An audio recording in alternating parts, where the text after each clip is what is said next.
Queridos e amados, é com alegria que eu vos saúdo com a paz do Senhor. Nesta manhã quero mais uma vez estar com vocês. Já faz alguns dias ou alguns meses que não entro numa live para mostrar algo da parte de Deus. Eu gostaria de, nesta manhã, orar com você e também quero falar hoje dos profetas menores, certo? Inclusive quero iniciar falando do profeta Oséias. Tá bom? Então, antes de iniciar, eu quero orar pela sua vida, por você que se encontra nesta manhã, certo? Onde nós observamos que as igrejas, a maioria todas fechadas, nós, pela graça de Deus, estamos aqui abertos, de portas abertas, certo? Porque nós não temos um número adequado de crentes também e podemos estar sempre em sintonia, tá bom? Então, ore comigo nesta manhã. Deus maravilhoso e justo. Pai, nesta manhã, Senhor, eu quero te glorificar, meu Deus. Quero também te exaltar, Senhor. Pai, nos ajuda, Senhor, nos guarda, nos fortalece, nos guia, meu Deus. Pai, nesta manhã, meu Deus, abre o entendimento do teu povo, Pai, para que possa, Pai, nos ouvir, Senhor, nesta manhã, meu Deus, para que possamos, Pai, trazer o conhecimento, Pai, da tua palavra, Pai, aos seus corações. Deus, eu quero, Senhor, te pedir, Pai, a tua bênção sobre cada um, Senhor, ajuda, Pai, este povo que nos escuta, nos ouve, Pai, através das redes sociais, aqueles que estão em casa, aqueles que estão até, Senhor, afastados, aqueles que estão com a fé, Senhor, paralisada também, meu Deus, a fé esfriada. Deus, eu quero entregar cada um em tuas mãos, Senhor, que eles possam entender tudo que vamos falar nesta manhã, no nome de Jesus. Amém. Glória a Deus. Pois bem, queridos, nós vamos falar nesta manhã sobre a teologia de Oséias.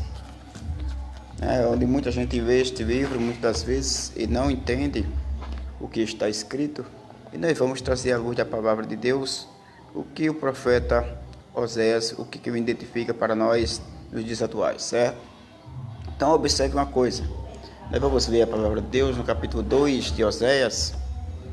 O versículo é o versículo 18, 19 e 20, certo? Que diz assim: Oséias capítulo 2, versículo 18, 19 e 20, que nos diz assim: a santa e bendita palavra do Senhor. E naquele dia farei por eles aliança com as bestas feras do campo, e com as aves do céu, e com os répteis da terra. E da terra tirarei o ar, e a espada, e a guerra, e os farei deitar em segurança. E despojar-te-ei comigo para sempre, desposar-te-ei comigo em justiça, e em juízo, e em benignidade, e em misericórdia. E desposar-te-ei comigo em fidelidade, e conhecerás o Senhor. Amém? Glória a Deus. Vamos mais uma vez fazer uma oração. Glória a Jesus. Vamos fazer uma oração mais uma vez, para que você possa entender, certo? Deus abriu o seu entendimento para entender, tá bom? Deus eterno e justo, Pai maravilhoso, eu quero te glorificar, Senhor, nesta manhã, meu Deus, por mais uma oportunidade que concedes, Pai, de falar abertamente com o teu povo, para apresentar a tua palavra, Pai, para que eles possam entender seus teus propósitos nesta manhã. Glória a Deus. Amém. Então, queridos e amados, nós temos um estudo maravilhoso nesta manhã, onde nós vamos se fortalecer na palavra de Deus, certo? Então, observe comigo uma coisa.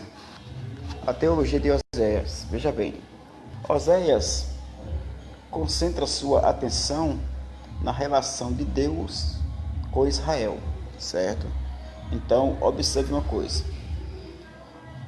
Enquanto Amós está preocupado com a soberania divina, com o interesse de Jeová por outras nações, a abordagem de Oséias é uma preocupação exclusiva com a relação de Israel com Deus.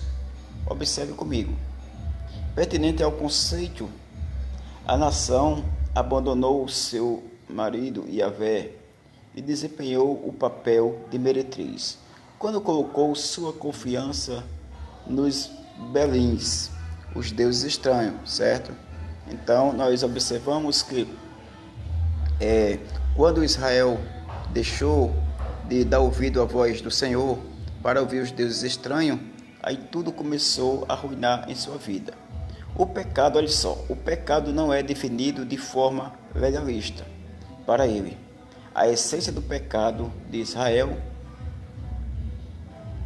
é confiar em qualquer ser ou coisa que exclua Deus na busca de direção e sustento de vida. Observe que Deus estava irado com este povo, porque o pecado deste povo era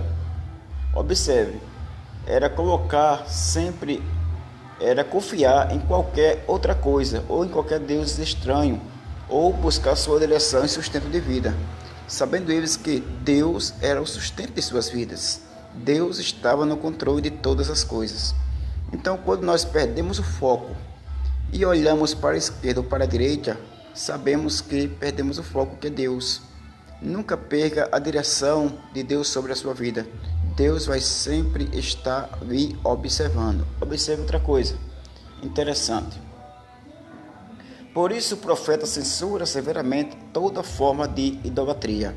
Então o povo de Israel passou a ser um povo idólatra quando desviava o seu olhar ou a sua confiança ou a sua fé em Deus.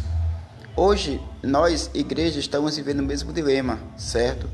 Estamos desviando o nosso foco, desviando a nossa fé, desviando a nossa direção, que é um Deus Todo-Poderoso, o nosso Cristo Jesus, que morreu na cruz do Calvário por mim e por você.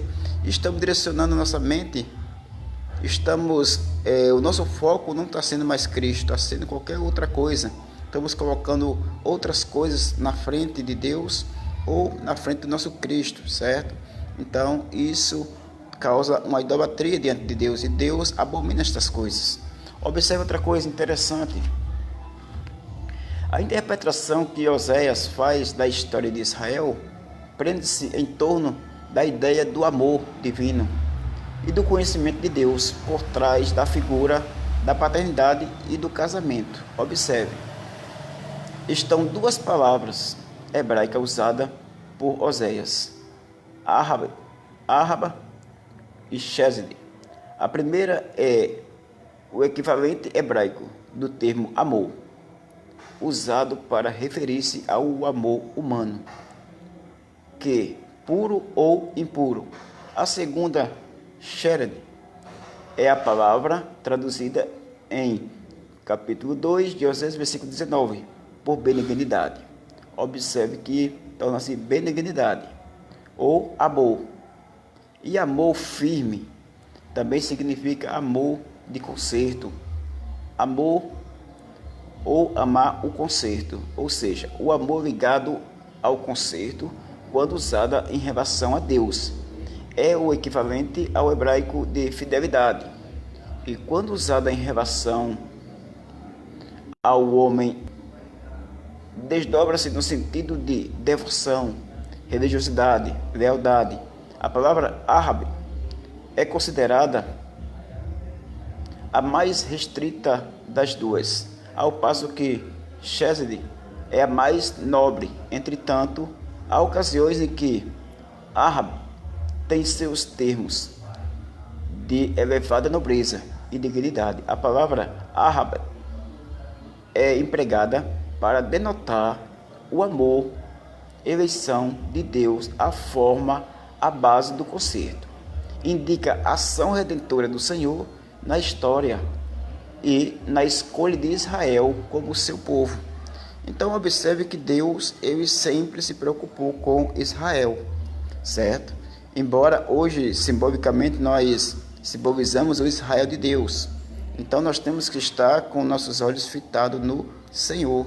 Então quando eu e você dobramos os joelhos, ou quando nós lemos a palavra, ou quando estudamos a Bíblia, porque é bem verdade que estamos vivenciando uma história difícil dentro da área secular ou universalmente falando. Nós temos presenciado uma forma difícil de se conter diante dos obstáculos, mas não devemos entregar os pontos, não. Devemos confiar no Senhor, que Ele vai chegar com providência, certo? Então observe outra coisa interessante. que nós observamos aqui. Muito interessante isso. Quando a gente observa, havia duas questões que a lei não podia responder acerca de si mesma. A primeira dizia respeito à razão para seu próprio estabelecimento. A única resposta achava-se no amor árabe de Deus. O amor, eleição de Jeová por Israel, era a base e a causa única da existência do conselho entre Deus e Israel, certo? Então, o amor vai ser sempre a base de nós estarmos próximo do Senhor. O amor vai ser sempre a base de nós estarmos perto do nosso próximo ou daqueles que estão nos rodeando, certo? Então, observe outra coisa interessante. O concerto entre Deus e Israel, como falei. Então, observe outra coisa. Israel também, de acordo com o concerto, era contínua a obediência de Israel a Deus. Tornava possível sua existência. Certo? Então, quando alguém se aproxima de Deus, passa a entender e a compreender que Ele existe e é galardoador daqueles que o buscam, certo? Mas quando nós desviamos nosso olhar ou nossa visão, ou quando a gente perde o foco, ou quando deixamos de acreditar, de confiar nele, aí nos tornamos fracos, inúteis, nos tornamos uma pessoa qualquer, entendeu? Que as pessoas zombam, criticam, falam, certo? Mas quando nós estamos perto do Senhor, nos tornamos vulneráveis, estamos bem perto, estamos servos, fiéis a Ele, certo? Mas, observe outra coisa. E se Israel fosse desobediente? Observe. A lei não tinha resposta. Só o amor fiel de Deus poderia oferecer uma solução. Isto nos proporciona a segunda síntese entre a lei e o amor. No livro de Oséias, esta vinculação está ilustrada graficamente pela relação dele com a sua esposa adúltera. Observe uma outra coisa. O amor de Deus atinge o ápice da expressão quando Jeová brada: como te deixaria, ó Efraim? Como te entregaria, ó Israel? Em Oséias 11, versículo 8, Oséias usa constantemente a palavra chesed, ou seja, amor, para denotar a atitude de Jeová, pertinente ao concerto. Portanto, árabe é a causa do concerto e chesed é o meio de sua continuação. Assim, chesed seria a atitude expressa para com o concerto da parte de Deus e de Israel. Então, observe que Deus, ele sempre se preocupa com a humanidade. Deus se preocupou com Oséias. Deus se preocupou com seus profetas menores. Deus se preocupou comigo e com você, para que possamos estar na posição de servos verdadeiramente, certo? Então vamos mais adiante, vamos observar. Observe comigo. Na progressão da ideia de amor em Oséias, há 3 pontos importantes a destacar. Vamos lá, me acompanhe. Primeiro, o amor é a base do concerto. Segundo, ele é a resposta ao concerto quebrado e à existência continuada de Israel. Terceiro, a firmeza ou a fidelidade é o elemento central do amor.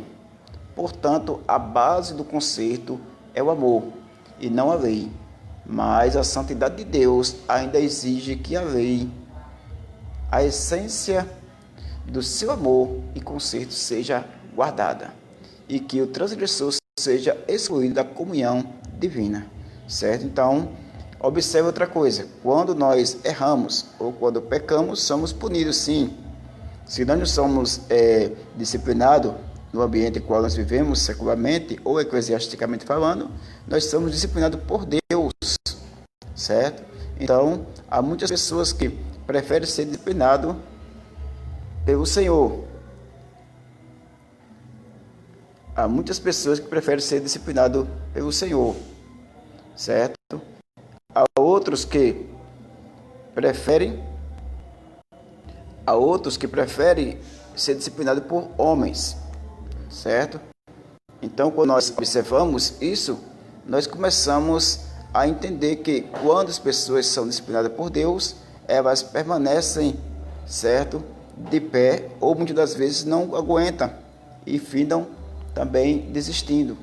Então, observe outra coisa: Deus faz exclusão, certo, momentânea de pessoas que está sempre fazendo a coisa desagradável, ou seja, está sempre escandalizando o Evangelho, ok? Então, você que me escuta nesta manhã, sabe de uma coisa: Ele te ama, tem um profundo pela sua vida, mas ele não concorda com seu erro, tá certo? Então, quando você observa isso, você começa a entender que jamais você pega Deus em fraqueza, jamais você pega Deus errando, não, de forma nenhuma. Deus vai estar sempre corrigindo aquele a quem ama.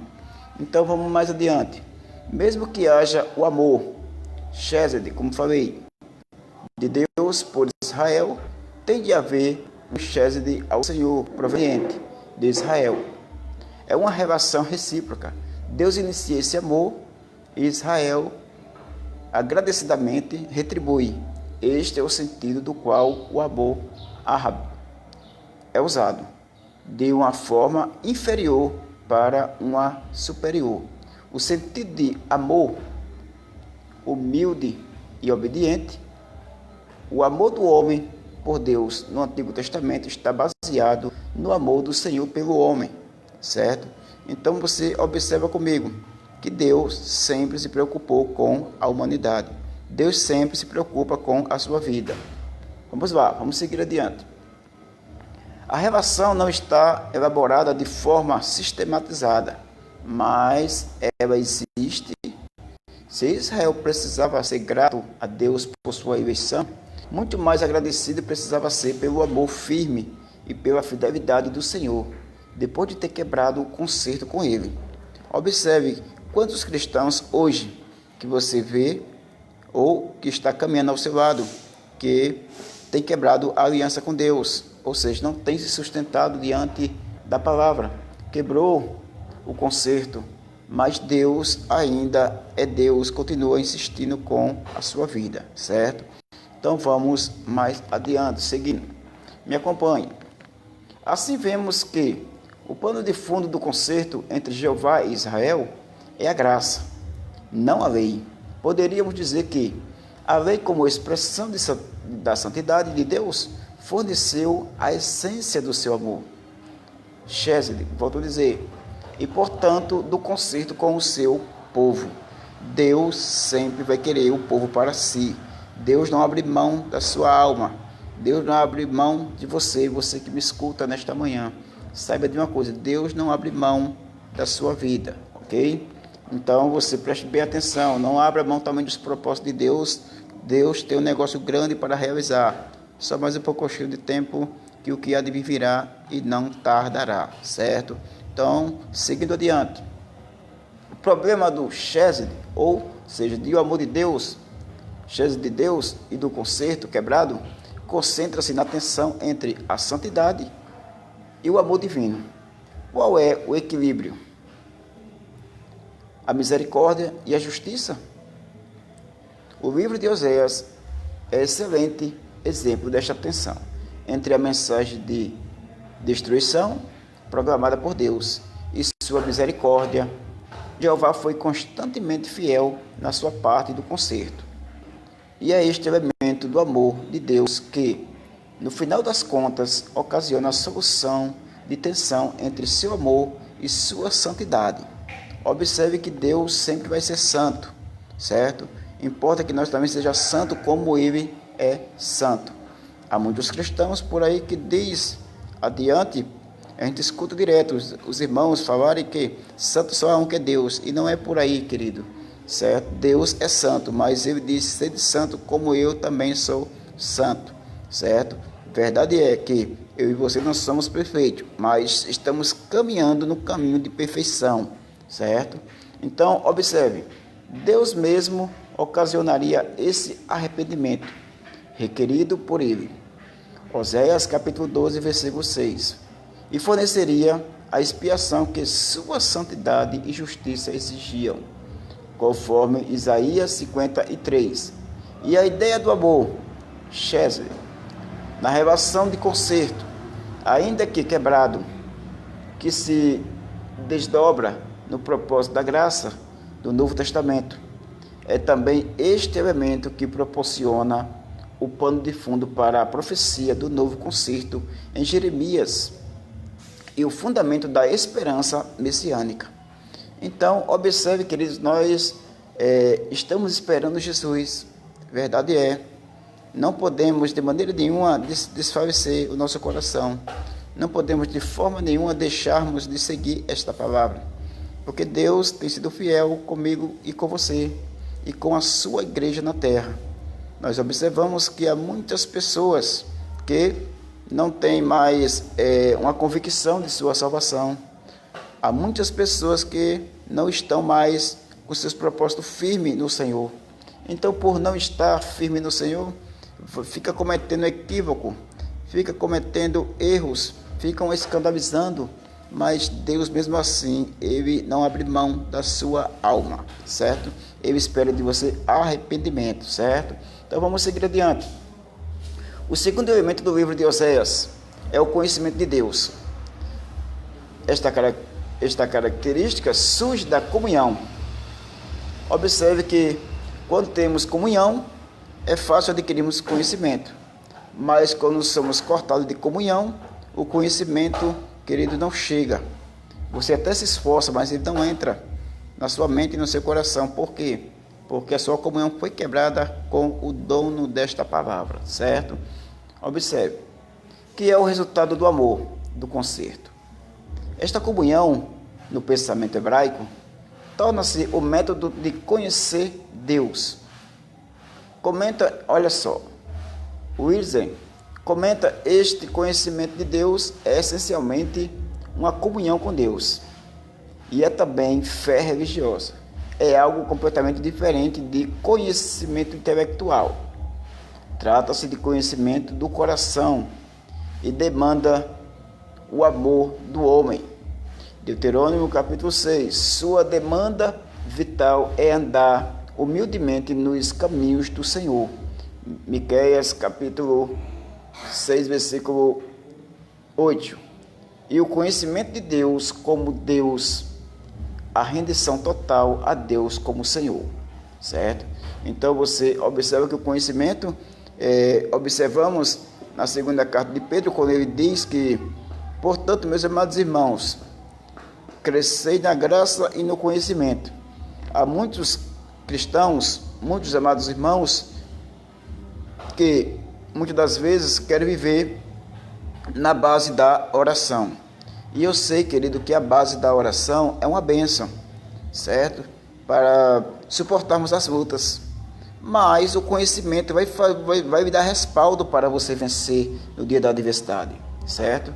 Então, é muito interessante nós sabermos dessas coisas. Vamos lá, segue-se adiante. Com isto em mente, podemos entender por que era tão sério o clamor de Oséias de que não havia conhecimento de Deus em Israel. Indica que não havia fidelidade a Deus, amor a Ele e comunhão com Ele. O profeta não se refere a um conhecimento intelectual, mas uma relação espiritual. Demonstra essa dedução quando escreve que no Antigo Testamento o conhecimento de Deus não implica numa teoria sobre a natureza de Deus. Não é ontológica, mas existencial. É uma vida na verdadeira relação com Deus. Então você observa que muitos cristãos, aproveitando esta pandemia que está assolando o mundo inteiro, estão cada dia se distanciando do Senhor, estão cada dia perdendo o seu contato com o Senhor, perdendo a sua comunhão para com o Deus da providência. E se nós atentarmos para uma tão grande palavra, nós não jamais queremos, queridos, ficar distante de Deus, certo? Mesmo a igreja fechada, nós temos 2 joelhos para orarmos, temos a Bíblia Sagrada para lermos, certo? Bem verdade que não é a mesma coisa de estar dentro do templo, mas, queridos, tenham um pouquinho de paciência, certo? Que tudo vai passar e o nome do Senhor será glorificado, tá bom? Então, vamos mais adiante, siga comigo o raciocínio. Observe. A análise descrita acima destaca 2 fatores sobre o conhecimento. O Antigo Testamento, primeiramente, é espiritual e relacional e não intelectual. Em segundo lugar, tem implicações éticas. Snight ilustra este segundo ponto quando, ao comentar sobre o capítulo 4, versículo 2, diz que o verdadeiro chesed, ou o verdadeiro amor de Israel por Jeová, implica fundamentalmente em conhecimento de Deus e, resultante disso, lealdade na adoração verdadeira, apropriada junto com o procedimento adequado a respeito das virtudes humanitárias, certo? O fato que o conhecimento é essencialmente comunhão e que isso está baseado necessariamente na relação de concerto com Jeová. Acarreta implicações éticas, pois se o amor é o elemento básico no concerto, não pode estar separado da lei, que fornece sua essência. Portanto, o conhecimento de Deus proporciona a transição entre religião e a ética. Assim se justifica o clamor profético pela justiça social e a insistência que a verdadeira religião é muito mais que a observância ritual, certo? Então, você observe comigo que é muito interessante esse estudo qual nós estamos aplicando nesta manhã. Talvez você com saudade da escola dominical, a qual sempre era assíduo na escola dominical, e por motivo maior, a igreja fechada. Então, queridos, nos acompanhem, viu? E estamos aqui prontos para esclarecer dúvidas, certo? Vamos seguir adiante. É evidente que a ética de Israel era profundamente pessoal e estava baseada na ideia concerto de chesed, ou o amor, o qual está muito bem apresentado no escrito de Oséias, visto que seu tema principal é as relações entre pessoas e seu alvo é a união ou conhecimento no mais pleno sentido da palavra hebraica chesed. É o meio de vencer o afastamento e a desavença. Isto ocorre porque a mente hebraica via o homem em si como algo incompleto, alguma coisa menos que ser humano. Quando fica separado da relação de concerto, torna-se verdadeiramente autêntico apenas quando descobre sua relação com Deus e com o homem. Então, observe, quando você tem uma relação, uma comunhão, está bem próximo de Deus, você fica mais seguro, você fica mais abençoado, você fica mais convicto daquilo que você está falando, certo? Quando você está mais próximo de Deus.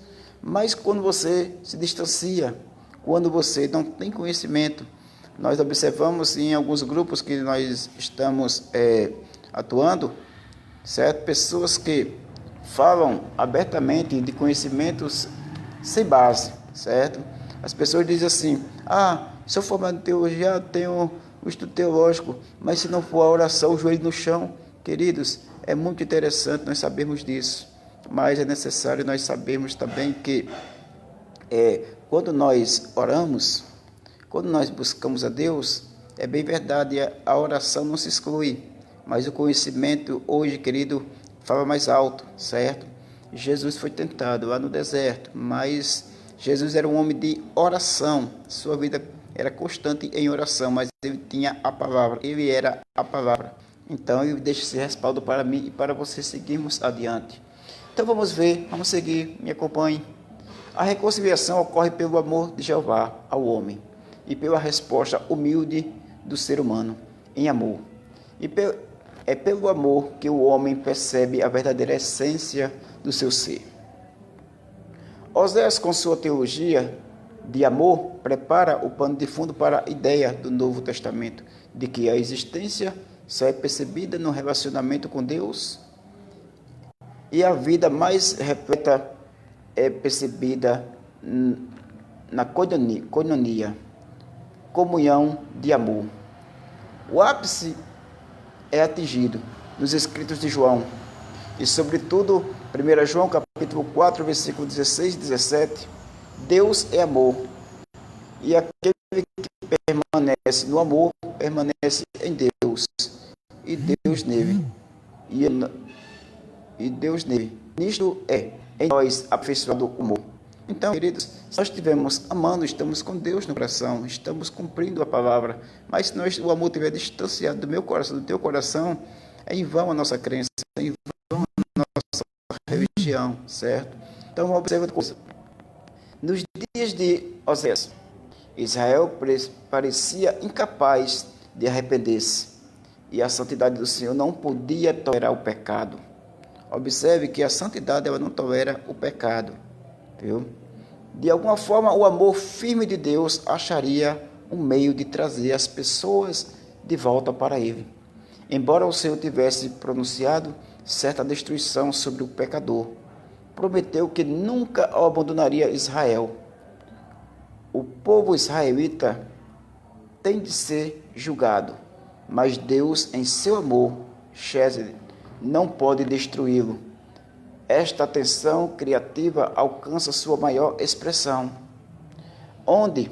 Vamos lá. Baseado em Oséias 11, versículo 8 e 9. Onde, depois de predizer o exílio na Síria, Jeová brada. Observe outra coisa. Como te deixaria, ó Efraim? Olha só. Como te entregaria, ó Israel? Como te faria como Adma? Porteia como Zeboim? Está mudado em mim o meu coração. Todos os meus pesares também estão acesos. Não executarei o furor da minha ira. Não voltarei para destruir Efraim, porque eu sou Deus e não homem, o santo no meio de ti. Eu não entrarei na cidade. Olha só o que Deus está bradando aqui para Efraim. Observe comigo. Agora vamos ver aqui, para nós concluirmos. A contribuições seculares. O livro enfatiza o amor matrimonial de Deus. Vamos ver. Me acompanhe.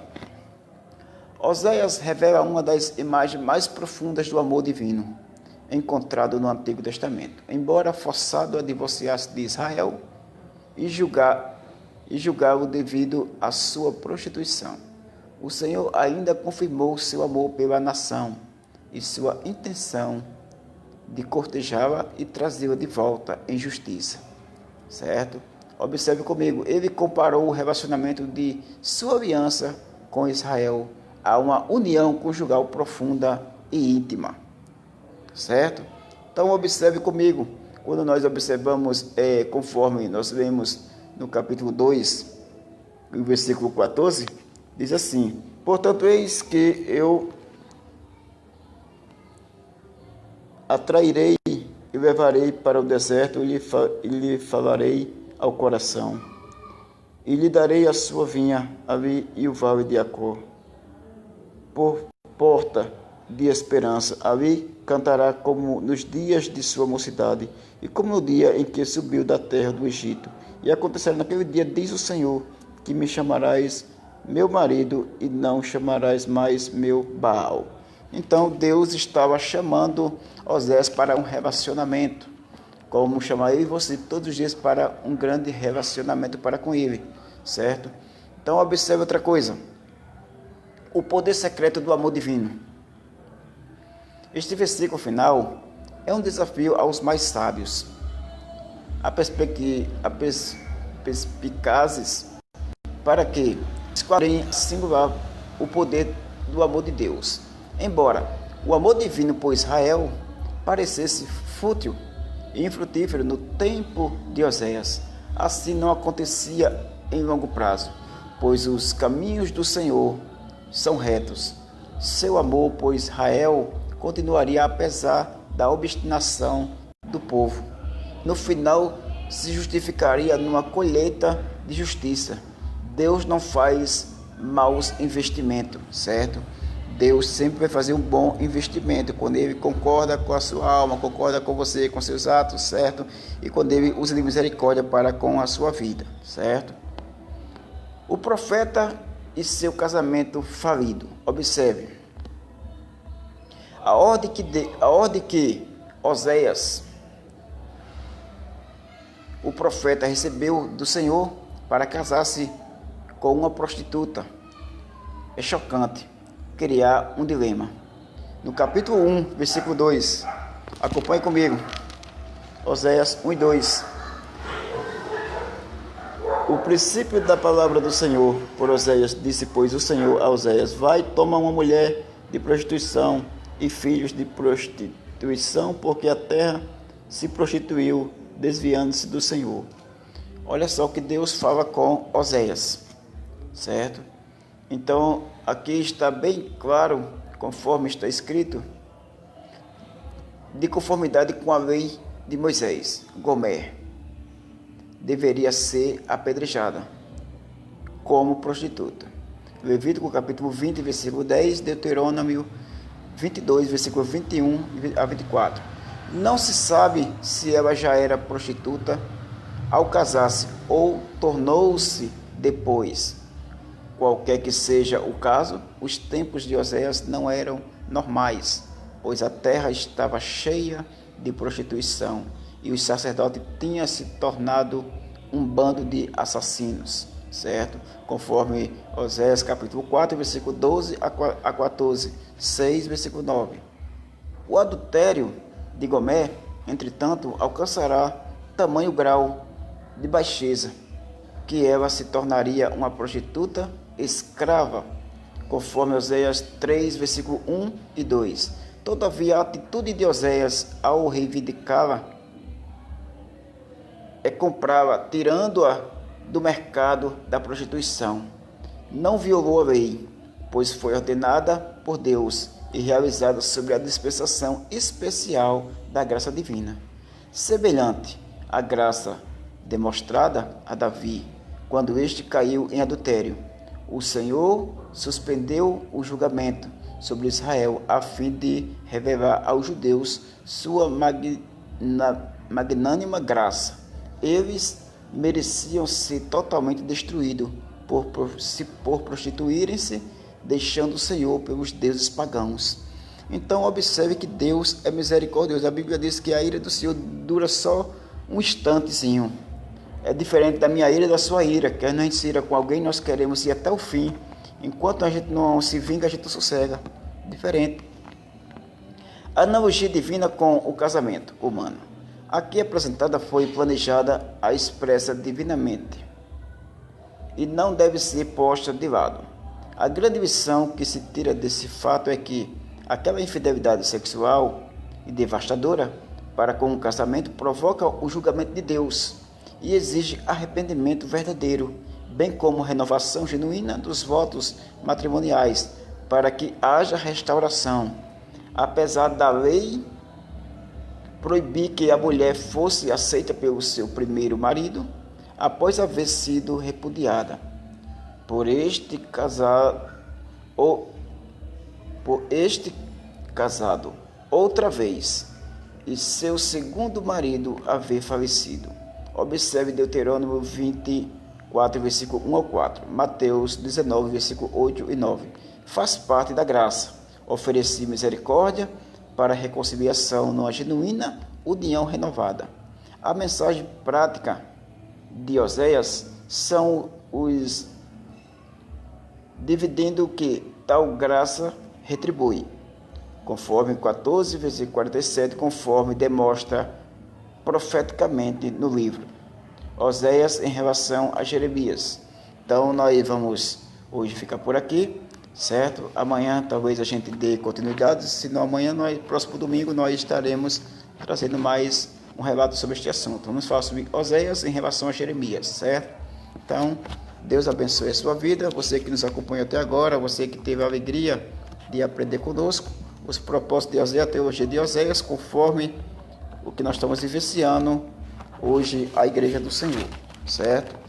Então, Deus abençoe a sua vida, Deus te dê graça, te cubra de misericórdia, e eu quero orar pela sua casa mais uma vez, pela sua saúde, pelos seus, certo? Por cada um que teve paciência de nos ouvir nesta manhã, certo? Então, Deus seja glorificado na minha e na tua vida. Vamos orar comigo, ore comigo nesta manhã, para que Deus derrame graça e misericórdia sobre a sua casa. Deus, eterno e justo, Pai maravilhoso, eu quero te glorificar, Senhor, nesta manhã, Pai, por mais uma oportunidade que me concedes, ó Deus. Pai, tem misericórdia, Pai, dos teus filhos, cobre cada um com a tua bênção, Pai, derrama, Pai, bênção sobre cada um. Pai, eu te peço, Pai, que a tua bênção, Pai, sustente, Pai, o teu povo. Pai, ajudando, Pai, aqueles que estão, Senhor, desesperados, aqueles que estão, Senhor, com a fé esfriada, Senhor, aqueles, Pai, que já não tem mais fé para ir adiante, Senhor. Deus, aqueles que estão desanimados, anima o teu povo, eu te peço, Pai, a tua bênção sobre cada um, no nome santo de Jesus, amém. Cubra sua cabeça, receba a bênção, que a graça de nosso Senhor e Salvador Jesus Cristo, o amor de Deus, eterno Pai, a comunhão e as consolações do Espírito Santo seja com todo o povo de Deus, agora e para sempre, amém. A paz do Senhor, forte abraço a todos.